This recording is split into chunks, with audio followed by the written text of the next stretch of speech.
Oh, so this is what it feels like to return to podcasting after 2 weeks and 365 episodes. We have a big surf news roundup for you today, and as per usual, we will be sticking to good surf news only. Or perhaps good news plus news with some silver lining. Welcome to the Wipeout Weekly, the surf podcast for beginners, wannabe surfers, and seasoned wipeout enthusiasts. No hype, no filler, just the news and truths about what it takes to be surfing. I'm your host, Suze Wilson. Let's go out. Why do hydrofoilers have all the fun? Not fair. A hydrofoiler in Hawaii, Eric Sturman, had one of those moments that I guess is an equal part, this is why I surf, and I'm never going in the ocean again. He was filming himself riding when a massive whale suddenly breached right next to him, close enough that you can hear the sheer disbelief in his voice as he yells, "Are you kidding me?"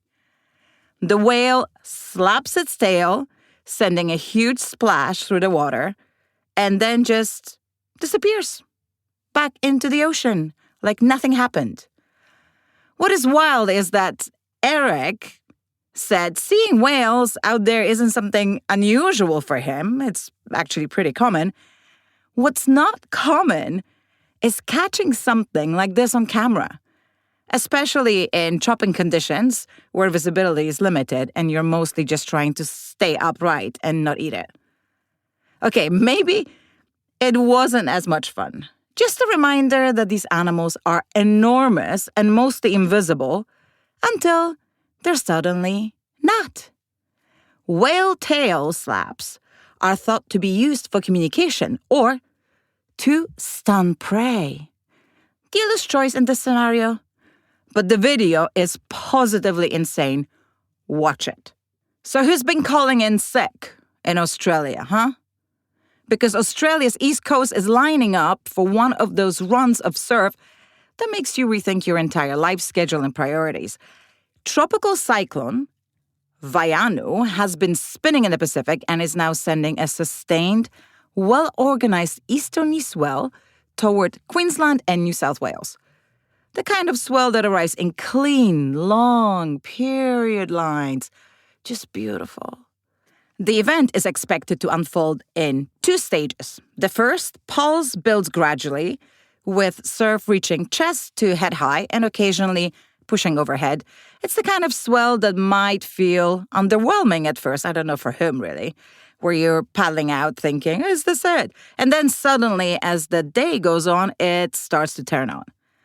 Then comes the second pulse, which is where things get serious. As the system transitions and strengthens, wave energy increases, periods get longer, and the surf steps up into consistent overhead territory, with some standout spots potentially seeing double overhead waves. The direction shift also starts favoring more point breaks, which means those long, running walls everyone dreams about.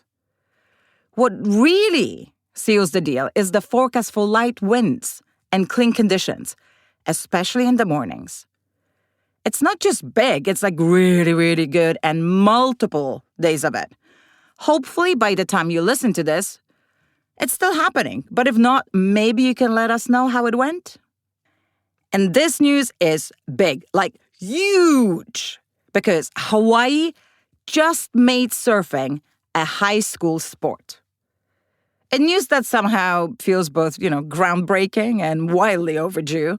Hawaii has officially launched its first statewide high school surfing championship. Woohoo! And it isn't a small pilot. It isn't a niche program. It's 55 schools that are participating across multiple islands with competitions spanning shortboard, longboard, and bodyboard divisions. The season will culminate in the proper state championship at Hoʻokipa with over 170 student athletes qualifying to compete. Surfing has always been part of school-level competition in parts of Hawaii. for years, but this is the first time it's been formalized and supported statewide, thanks in part to new legislation and funding. It essentially elevates surfing into the same category as traditional school sports, which has huge implications for how young surfers develop and how seriously the sport is taken. There's some kind of a poetic justice here. Hawaii is the birthplace of modern surfing, and yet only now it is fully embedding the sport into the school system at this level. I cannot believe that it took so long. I really hope we get to speak to Zoe Chait, or Chait. God, I don't know how to pronounce it, on our pod at some point. For now, Surfer Mag did a feature on this 19-year-old from Half Moon Bay who is very quietly becoming one of the most exciting young big wave surfers. And her story doesn't start with big waves. It starts the way most of these surfer girl stories do, with a wave storm, a local beach, and just not wanting to get out of the water. From there, she moved through surf camps, local contests, gradually building the skills and confidence needed to surf heavier waves. She learned the coastline, trained as a lifeguard, got involved in safety programs, and built relationships within the local surf community. This stuff matters. So when she finally paddled out at Mavericks, it wasn't some reckless viral moment. We've seen a few of those, haven't we? It was the result of years of preparations, and she got accepted into the big wave community. Since then, she's been competing, placing in major events like Todos Santos, and earning mentorship from some of the most respected names in big wave surfing. At the same time, she's working as a lifeguard, building a career path that includes emergency response and medical training. God, I love this girl. We're big fans, truly. For a more extensive read about Zoe, head to the Surfer Mag. And this is one of these things that you thought, oh, I will never live to see this day. But the World Surf League is finally acknowledging something that feels so incredibly obvious. Surfers are people too, and sometimes those people want to have families. So this season, there's been a noticeable shift on tour. Surfers are traveling with their kids. Babies are literally crawling around competition sites. More importantly, the WSL has introduced structural changes to support this. A maternity wildcard now allows women to step away, have a child, and return to competition within a 2-year window without losing their place.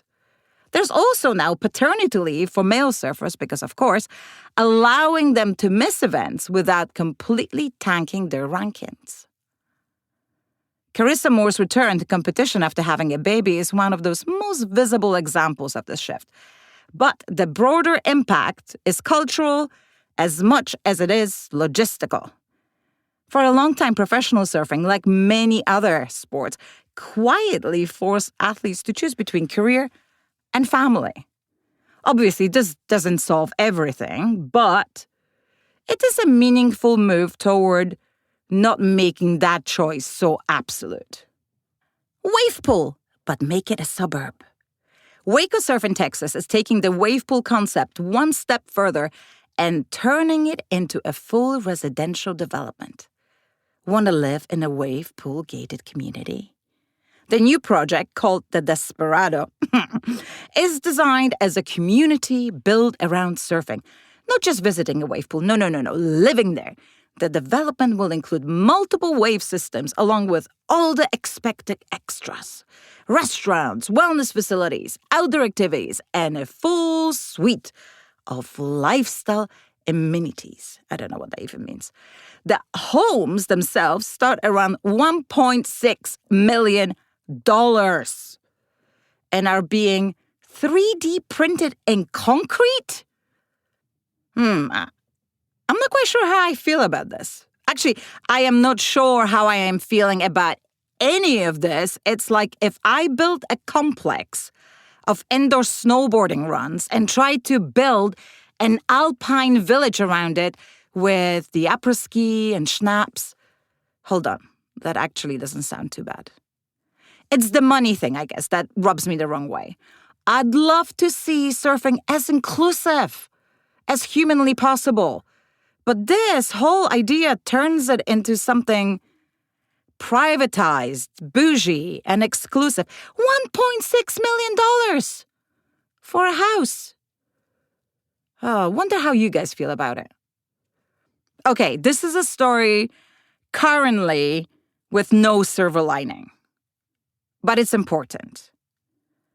Because it's one of those stories that puts everything into perspective, and it comes from the inertia. It's about surfing in Gaza. Before the war, Gaza had a small but tight-knit surf community, around 30 surfers and 30 boards. Over the past 2.5 years, that community has been devastated. People have been killed, homes have been destroyed. Survivors are living in tents, often without access to basic necessities like clean water and electricity. Surfing as a daily activity has almost disappeared. Only a handful of boards are known to still exist, and even going into the water is dangerous due to ongoing military presence and restrictions. Yet some surfers are still trying. Taha Baker, who was shot in the leg and severely injured, still talks about wanting to return to the ocean. Rawand Aboganem, I hope I pronounced this correctly, considered Gaza's first female surfer, lost her board in the rubble of her home, and is now raising her children in a tent, but still dreams of surfing again. We all know that the world is officially a fucking mess. I like to remind myself that while it is not caused by the people directly, it's driven by the governments we vote for. Silly thing. But your vote matters more than you think. And that's all for today. Check out the WaiPaiWeekly.com for our free newsletter, more stories, and the surf directory for upcoming surf retreats, local events, and community listings. Thanks for listening. And I hope you get some waves this week.